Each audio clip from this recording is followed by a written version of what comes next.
Welcome, winos. Hello. Cheers. We are so happy to be back with you for season 3.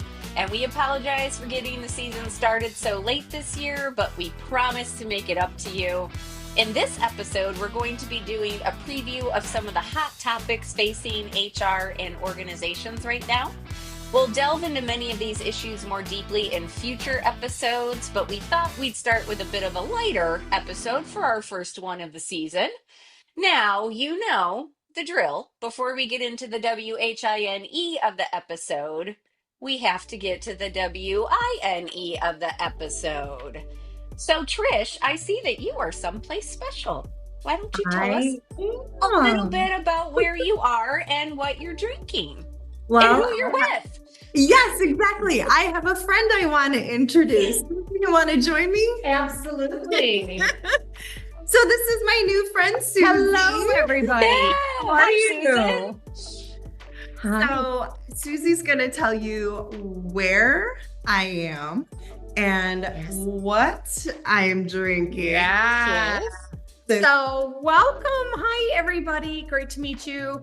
So we are at Rusty Petunia's Marketplace. We are in Alpena, Michigan.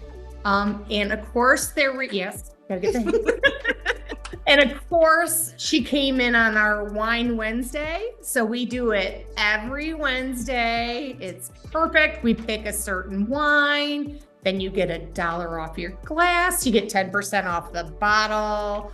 So Notice I got the bottle. yeah, she was very smart and got the whole bottle. Yes. So we are in downtown Alpena. It's fabulous. We're not just a wine store. We have craft cocktails. We do amazing martinis. If you're in town, I highly suggest you come. We have an espresso martini that is legitimately the best around. So One of our favorite things, right? yes. Yes, it's really, really good here. So yes. So You're speaking my language. yeah, we're all our spirit animals, right? Yes. You're in the right spot for it. We also we have a gift side where we have women's clothing. We sell beautiful Dune jewelry, which is local to the area. Yeah, we have home goods, kitchen goods, you name it, we carry it. Julie, do you know that amazing wine ornament that I got for you? Yes. Yes. Sure. Yeah. Love it. Yeah, so we do all sorts of fun, unique things. And then, of course, because of where we are in a social district. So you can actually take your glass of wine when you're done, and then you can walk in the store. You can walk around, and you can even take it out downtown in a special glass. So yeah, we might be tiny, but we are mighty. So that's all I'm saying. Yes. We're going to have to plan a field trip. Yes, please come see us. Come see us. We'd love to have you here. And could we briefly discuss this amazing Yes. wine? We show everybody. I'm going to sneak somebody else in here if you don't mind, because she's really good at it. This is my mighty owner.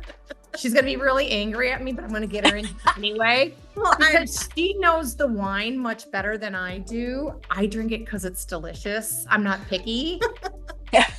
I do know it's an Argentina wine.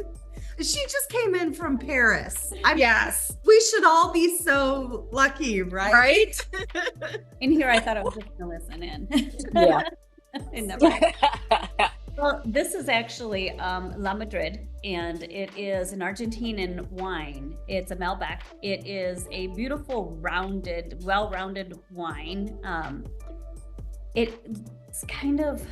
It's very smoky in the beginning, and it kind of gives you like that cigar-y flavoring at first, and then it lands all over your palate, and it's almost silky.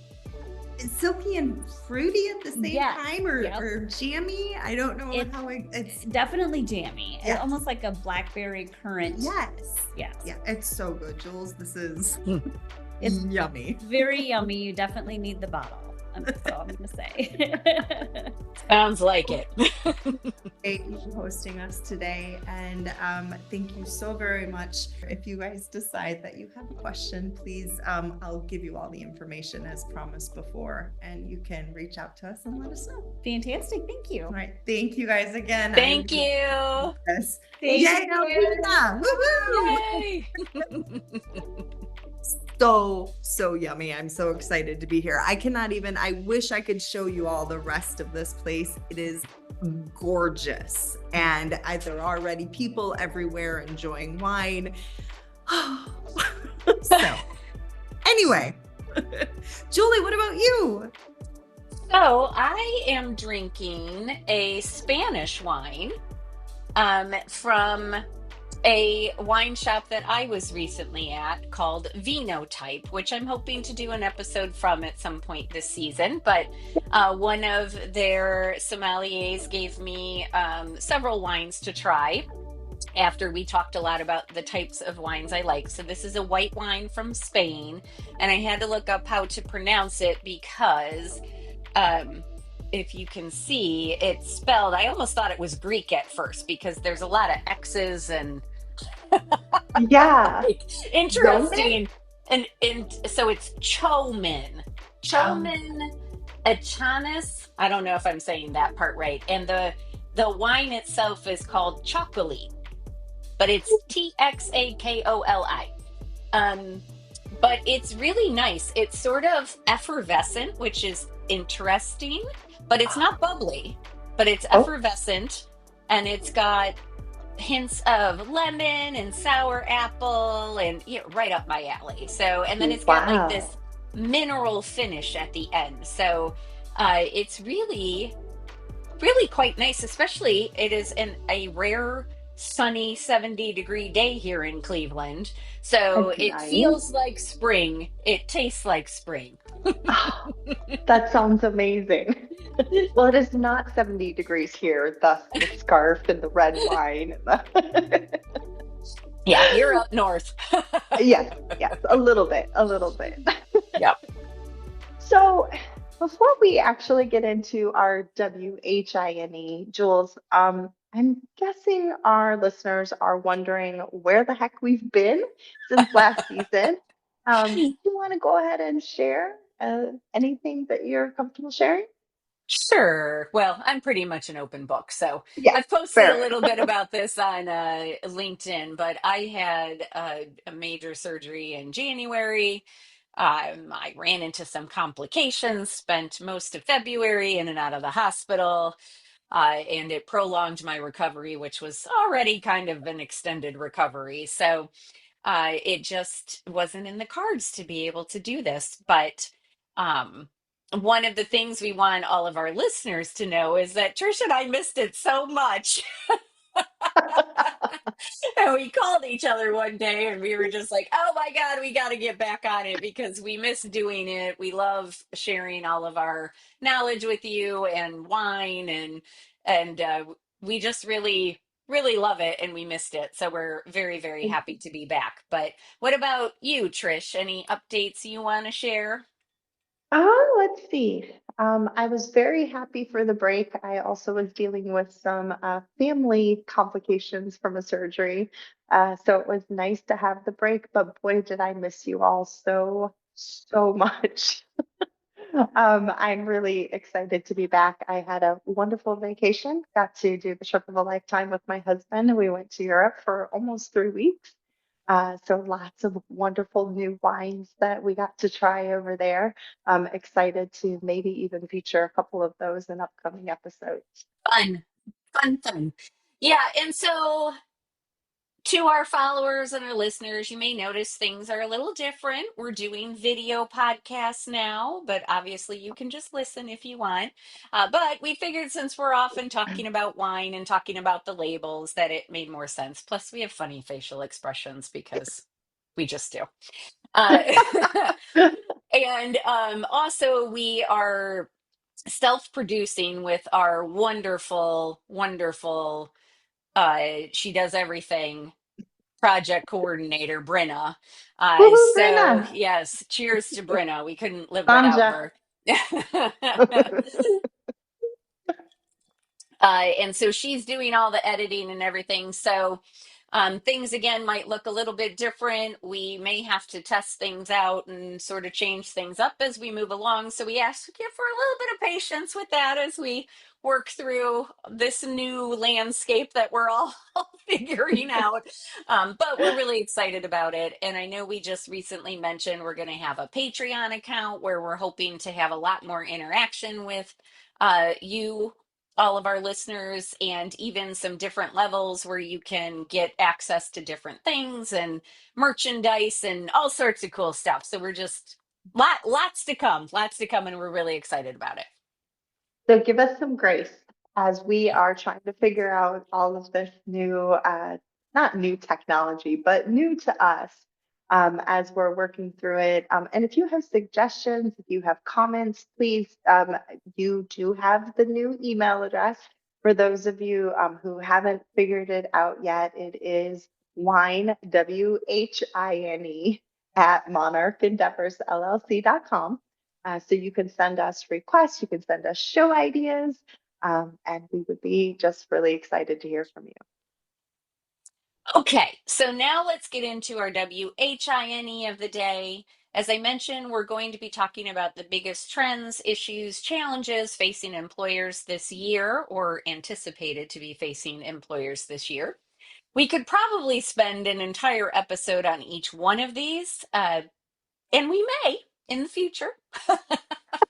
But for today, we're just going to highlight each of them, and hopefully you will tell us which ones you want us to focus on in future episodes. So, Trish, why don't you get us started? Oh boy. All right. Let's see. I think I want to start with I was actually listening to a SHRM podcast on my way up north today. And one of the things they were talking about was AI and AI's impact. And of course, talent strategy is one of our 7. And they were also talking about AI and emotional intelligence, which I thought was fascinating. So I'm really excited about this one. So I'm going to talk about AI's impact on talent strategy. I understand as an organization, you may still be hesitant to use AI for talent acquisition, but actually, nearly 2/3 of organizations have been doing it.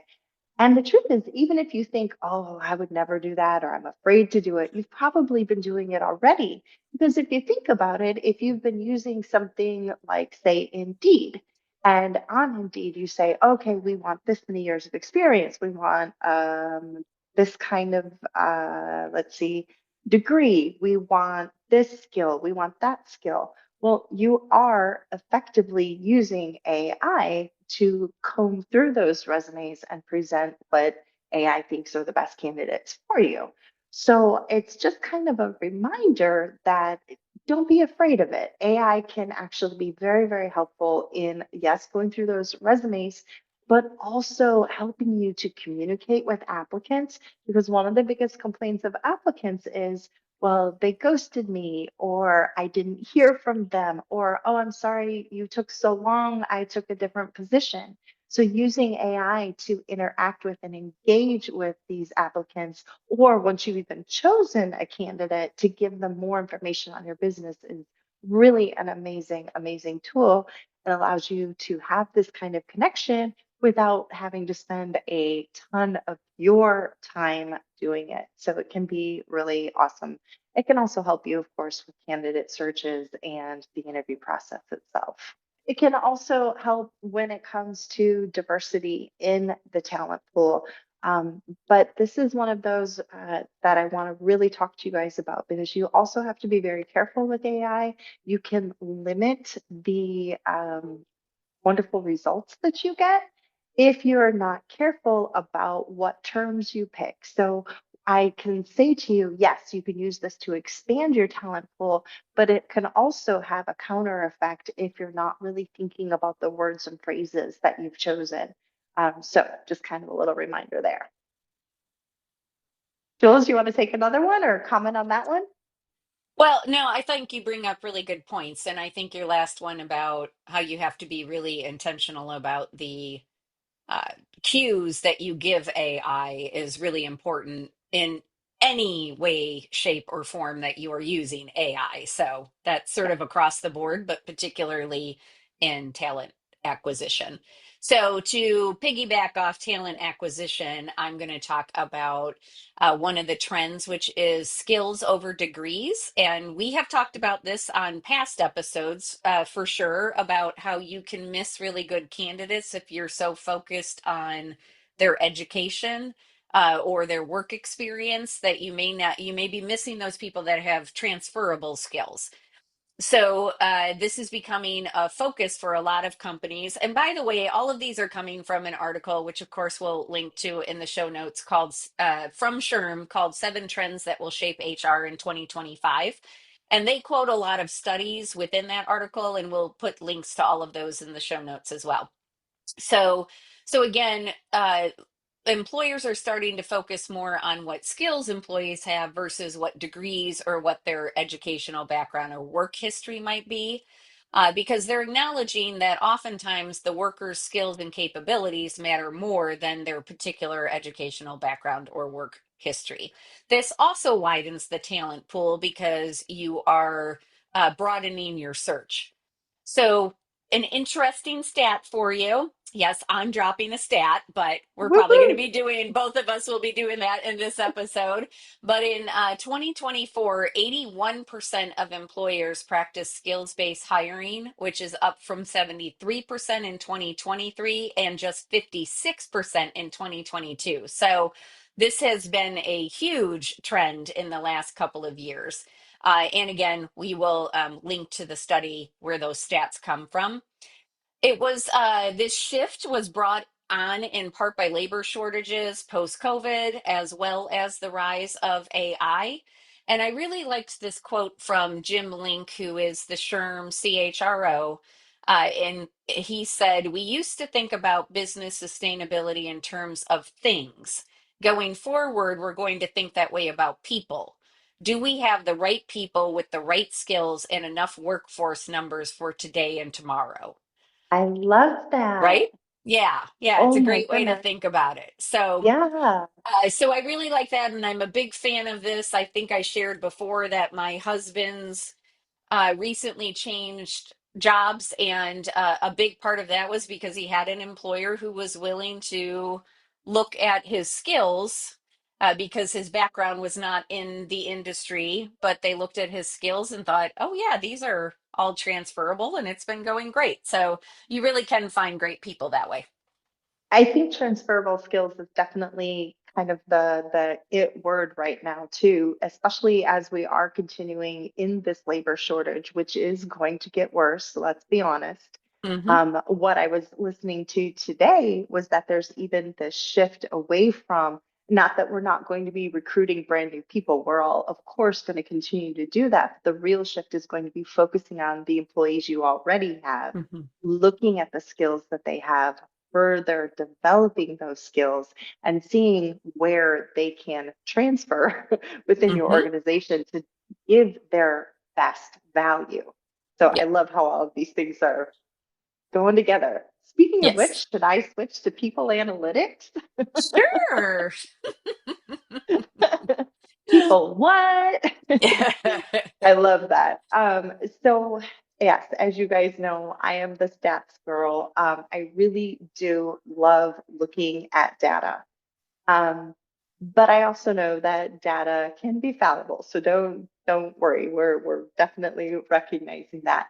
But the point is that if you are using and really looking at this data, you can help employees improve their performance. You can look and say, okay, what are we missing? What skills are we missing that have prevented this person from getting that promotion that they desired, or maybe shifting to a different part of your organization. And so by looking at that, we can also not only just improve their lives, but also then increase engagement.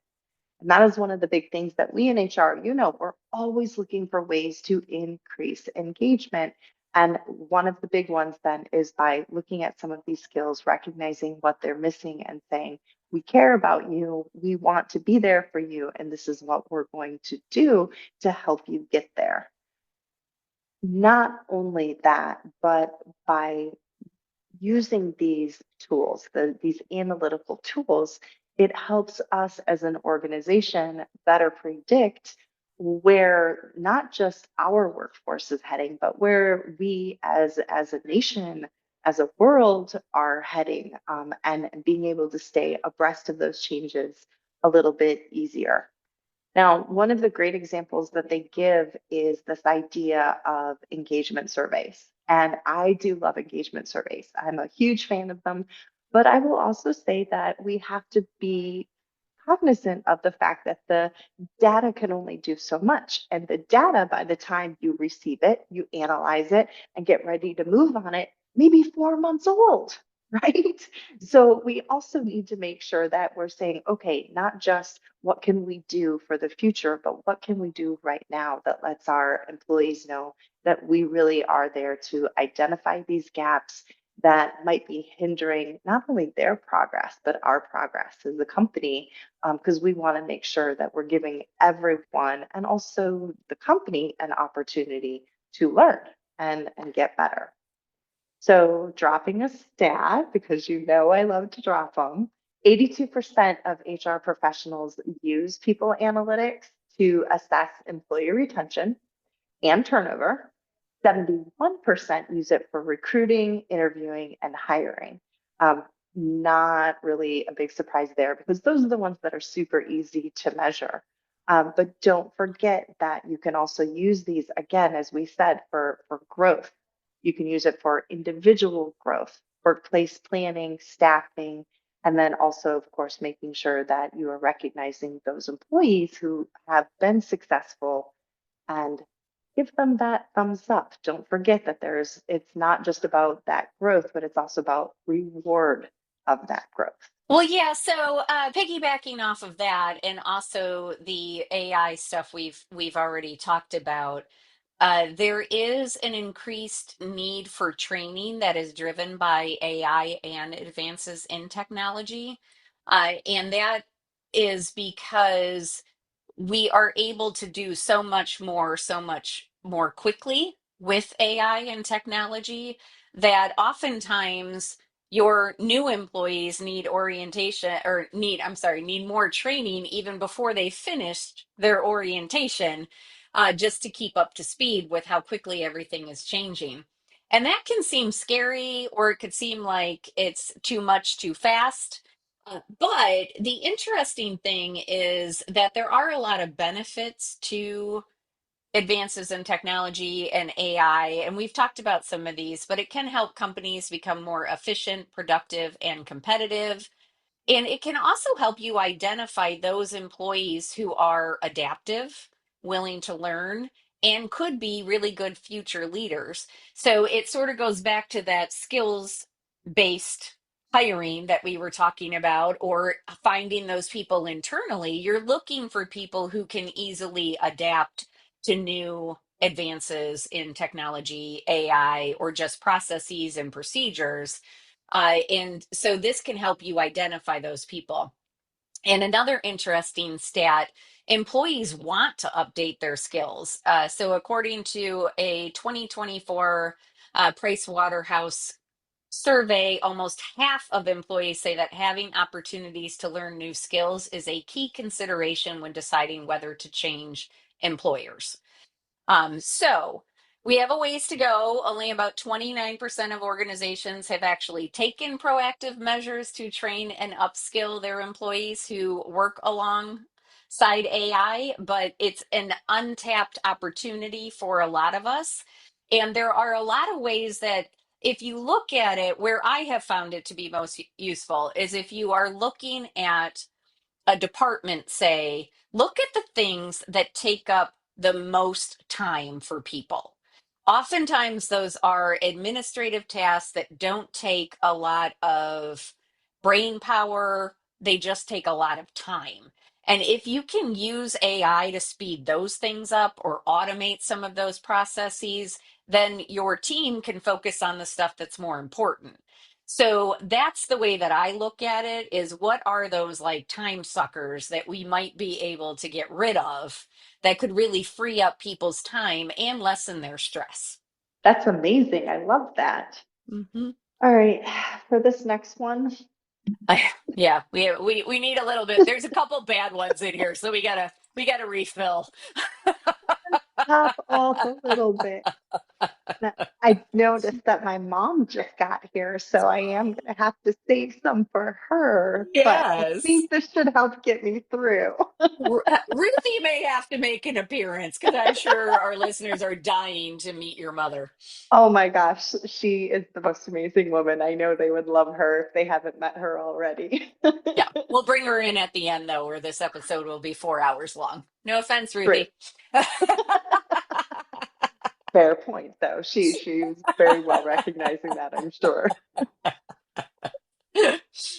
All right. Rising incivility is one of the other ones that we have to discuss, and we have discussed at least once, maybe twice. Do you remember what our last episode was, Jules? I don't. I Well, I can't don't. remember, but I know it hasn't gotten any better, No. and I don't think it's going to improve anytime soon. In all of the classes that I teach, this is a conversation I have. And for those of you who are not aware, I teach 2 to 3 classes every single month. So I am in front of a lot of people from all over the country. And they have expressed a lot of concern about civility. As a matter of fact, let's talk about our SHRM Civility Index survey. This was more than 1,600 workers. They said that they experienced, now you ready for this number? 190 million acts of incivility per day. So 58% of those occur in the workplace, which of course makes sense because most of us spend a majority of our time at the workplace, right? So let's talk about the biggest drivers. We can't get away from it. We have to say the social issues that are, we all have our different opinions, political viewpoints, generational gaps, racial or ethnic differences, and then the direction of our society right now in the US.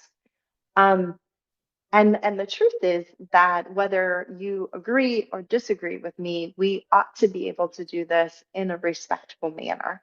And that's what all this is talking about is that we need to talk about respect and kindness. Just because you and I don't see eye to eye doesn't mean that we can't say, you know what, I respect you, let's not talk about it. Or, hey, these conversations don't belong in the workplace. Even better. Uh, but getting people to the point where they are educated. Let's talk about generational gaps. One of the big complaints is for our younger viewers or our younger listeners. I know you all have heard this. Oh, they don't have a work ethic. All they want to do is sit there on their computer and play their games or whatever it is. And our younger people towards our older people saying, or excuse me, more experienced employees will say something like, "Oh, they're so old school. They don't know anything about what's going on. And then they think that their views are useless." Well, once you start getting these two groups to talk, they can realize that neither one of them is useless. Neither one of them actually has a bad work ethic. Work ethic. It's just different. And so, by encouraging conversations and getting people to start listening to each other respectfully, maybe we can combat incivility. And again, I would probably start with something more like generational differences. Leave the political disagreements and things like that. Leave that to them to figure out on their own once you've given them the tools in the workplace. By the way, never, ever, ever will it be a downside for you to increase civility within your organization, because what you will see as you're working on these things is that it really does have this trickle down effect. And so every time there's some sort of an issue, you can watch people, especially if you've worked with them, to increase their emotional intelligence. By the way, I just heard someone refer to that today as power skills instead of soft skills. And Mm. I've always said emotional intelligence is a superpower anyway. So for me, I thought that was perfect. So really focus on allowing people to express how they feel, but in a respectful manner so that we can move beyond some of this and really do what's best not just for our companies and for our employees, but also for our country. I love that power skills because I was thinking about Right? that the other day, and I think soft skills doesn't do those soft skills enough justice. So, It like doesn't. emotional intelligence, how to have a difficult conversation, conflict resolution, like those are all vital, crucial skills. So I like Absolutely. power skills. We're gonna use that from now on. I knew you would love it. I was like, I'm stealing this one. Yeah. Okay, well, so to keep with the need to fill up our glasses, I'm gonna hit the last kind of contentious one. Post-election regulatory shifts. So, it's not unusual that when we switch from one political party to another, one administration to another, that there are changes. That's typical. We go through that every, 4 to 8 years.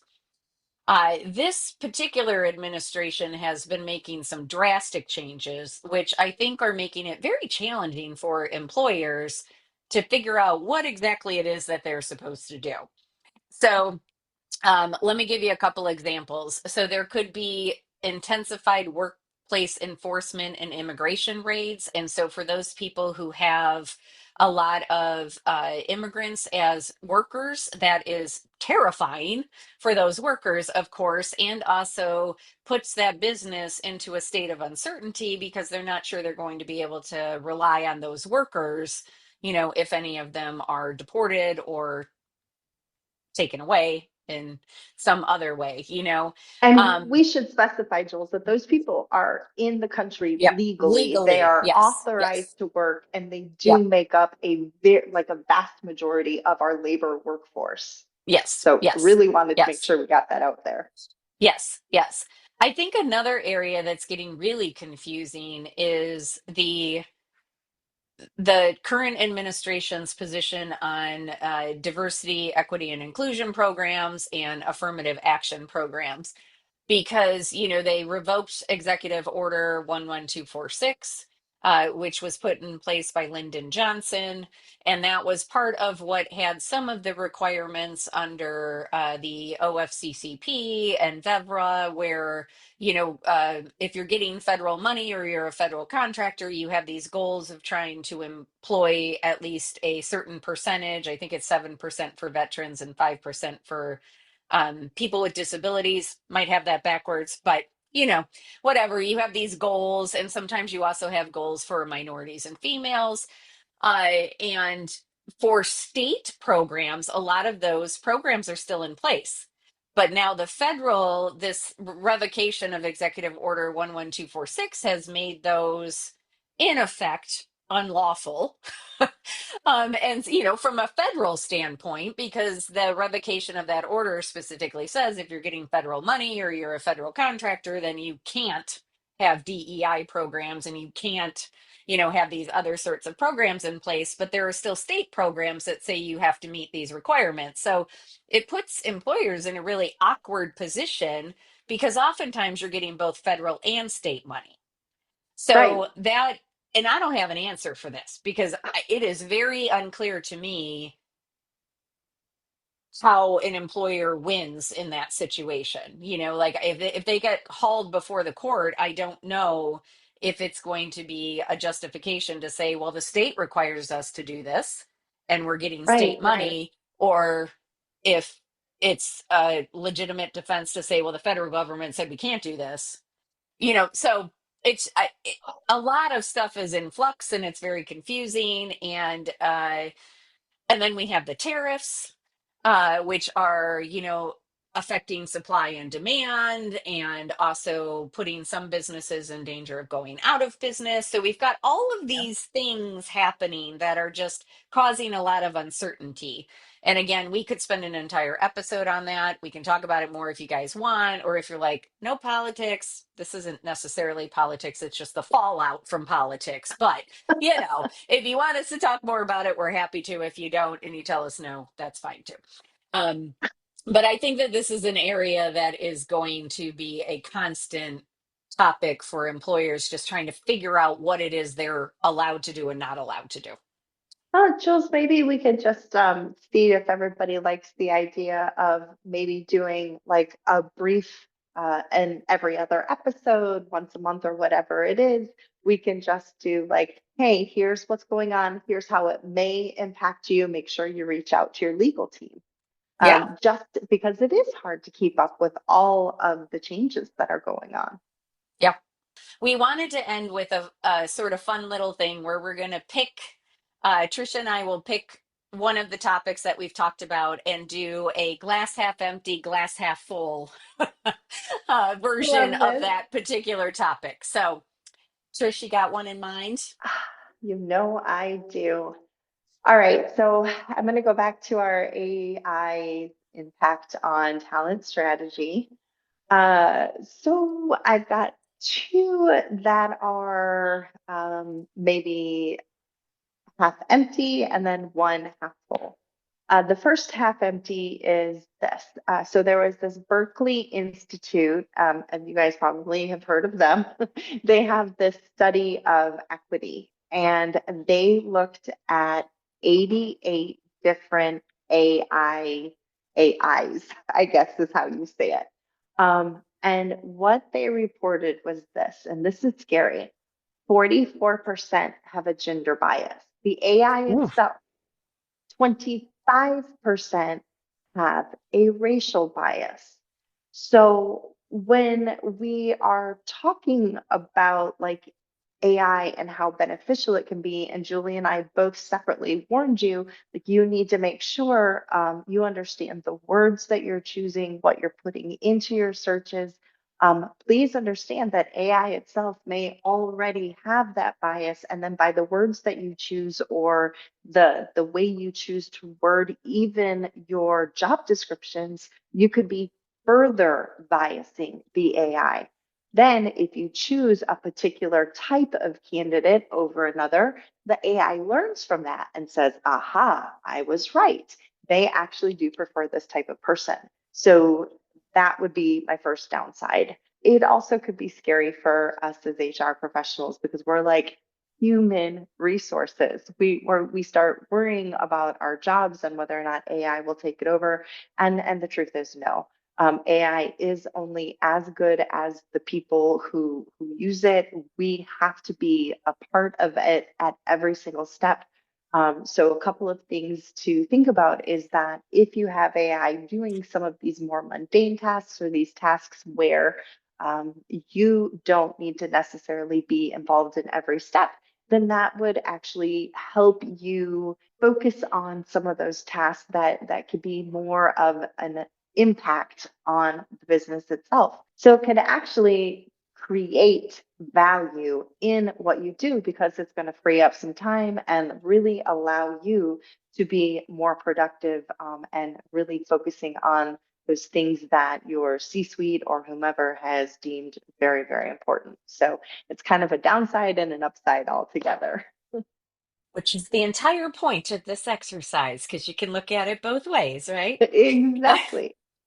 Well, and when you were talking about the AI having gender and racial bias, it's because AI was originally created by humans and we have those biases. So, of course, they Exactly. exist within the AI. So, yes, but that's very important to always be cognizant of that if you're using the program. Again, be intentional with what your cues are. So, mine is related to the post-election regulatory issues. So, with the current administration's stance on diversity, equity, and inclusion programs, and I keep saying the words because I think it's important that we say the words so that we remind everybody what we're talking about. I think the glass half empty is it's very discouraging to be in a world where we are saying diversity, equity, and inclusion are bad things somehow. So I would definitely say that is the glass half empty version of this. And I was listening to a webinar the other day that just made a very simple point, but it was think about the opposite of those words. So the I opposite was of listening to that too. yeah, the opposite of diversity is uniformity. The opposite of equity is inequity. The opposite of inclusion is exclusion. So, do we really want in our organizations uniformity, inequity, and exclusion? Doesn't seem like those are going to get us farther. The glass half full perspective is that it is making us really think about these things for probably the first time in a long time because it has become just a phrase, right? Yeah, yeah. DEI, diversity, equity, and inclusion. We don't think about the actual words anymore or what they mean or what the purpose behind It's DEI a box to programs is. check. Yes, it's a box to check. So I think that the glass half full perspective is that we're having real conversations about it again. And I I think that love that's that.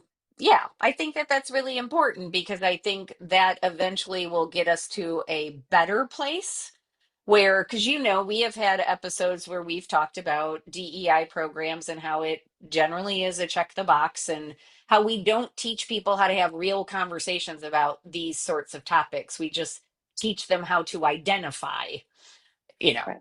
diversity, equity, inclusion, or microaggressions or discrimination or whatever the case may be, but we don't teach them how to talk about it. And so I'm Right. hoping that eventually we will get there because this has sort of forced the issue. I love that. Actually, to our listeners, I want to put something out there to you because this is something that Julie and I are both very, very passionate about. As you probably have figured out, um, SHRM has developed what they call BEAM. If you're not familiar with BEAM yet, we will talk about it. But I'm wondering if you guys would like to delve into this a little bit further, learn more about SHRM's new focus on BEAM, talk to us about ways to improve your diversity and still, of course, an equity and inclusion, but also staying within the confounds of or confines, confounded is what I am, but Yeah. confines of the law. Because I think that most of you want to have these conversations. I mean, and especially when you start thinking, we are talking about women, we are talking about men, we are talking about different ethnicities, we're talking about different religions, we're talking about different education levels, socioeconomic status, disabilities. It's so much broader than what has been painted. And if you guys have an interest, I know that I would love to do a more in-depth podcast on that one. So please, or episode on the podcast. So please let us know. Okay. Do you have another glass half empty, glass half full, or should we just wrap up with a fun one? I was going to go straight to this one and talk about the glass half empty. I would like to say that I'm very happy this glass is half empty because it is positively delicious, and I would highly recommend.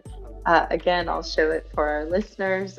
It is absolutely wonderful, and I would love, love, love to thank the Rusty Petunia for sponsoring us today. And having me here and for this amazing, delicious wine. So there's my half empty and half full. Right, yes, because the beauty is it can become half full or all the way full very quickly when you have a bottle. That is true. Okay, great. Well, it has been so good being back with all of you. We hope you enjoyed this little highlight of what might be to come in the next several episodes. As we said, We've got a lot of fun things coming up. May 1st, you will be able to sign up for our Patreon account. Again, we're going to have a free level and also some other levels that are nominal, just to give you access to more things if you want them, again, including merchandise. And we will have wine glasses with our Wine with HR logo on them. We're going to have probably special social media pages. You can follow us on Patreon. We'll be doing a lot of cool stuff on there. LinkedIn still. We've got our wine at Monarch Endeavors LLC email. And we really do want you to reach out with topic suggestions, wine suggestions, comments, questions, whatever the case may be. And I still am loving my wine. So it is also still delicious and I like the effervescence. It sort of is waking me up, which I needed at, 4:00 on a Wednesday, a wine Wednesday. Wine Wednesday. This could be a thing. Yes, it should be a thing. Well, it's going to be a thing for us. Oh, and I did check. So we talked about incivility on season 2, episode 3. So if anybody wants to go back and check that episode out, that's available. I'm sure most of it is still very relevant because, as Trish said, things really haven't changed. So thank you. Thank you all for tuning in and being a part of our wine family. We are super, super excited to be back with you. Cannot wait to do many more episodes. So please take this to heart. When we tell you we want you to send us ideas, suggestions, wine ideas, whatever it is, we mean it. Please reach out to us. And I'm just so happy to see you guys again. Cheers. Cheers.